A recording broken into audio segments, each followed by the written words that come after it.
चलिए एहसन सिंह बताइए, आजम खान मुसलमान इसलिए आप लोगों ने टारगेट किया, आप एंटी मुस्लिम पार्टी हैं। आजम खान आपके खिलाफ बोलते हैं इसलिए आप लोगों ने टारगेट किया क्योंकि आप आवाज बंद कराना चाहते हैं।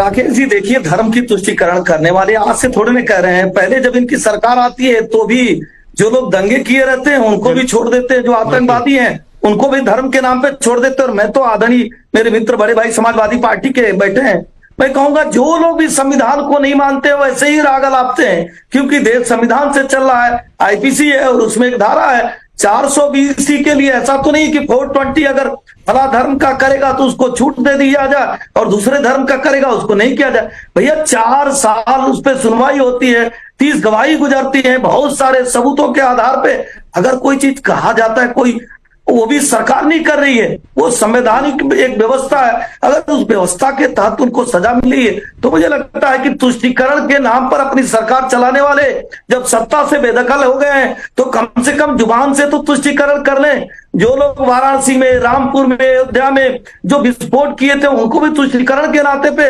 राकेश जी छोड़ा गया था। बाद में हाई कोर्ट और सुप्रीम कोर्ट उनको आजीवन कारावास की सजा सुनाती है। तो मैं अपने मित्र को यही कहूंगा कि नहीं, ये देश संविधान से चल रहा है, देश में एक चुनी हुई लोकतांत्रिक सरकार है और ये सरकार कोई भी गलत कार्य नहीं करती है। कौन कहता है कि आप 2 प्रमाण पत्र बनाइए, आप 2 आई कार्ड बनवाइए, 2 पासपोर्ट बनवाइए, इस तरह की गलती क्यों करते हैं? क्योंकि संविधान में राकेश जी नहीं लिखा है कि जो 5 बार का विधायक, 2 बार का सांसद और कोई बड़ा रहेगा वो तो ये मानेगा कि एक आजम खान साहब हैं जो देश के नागरिक हैं और वो गलती किए हैं तो उसकी सजा मिलेगी। लेकिन अगर किसी को लगता है कि नहीं आजम खान एक बादशाह, तो उस बाप वो बादशाह तो खत्म हो गई ना समाजवादी पार्टी की।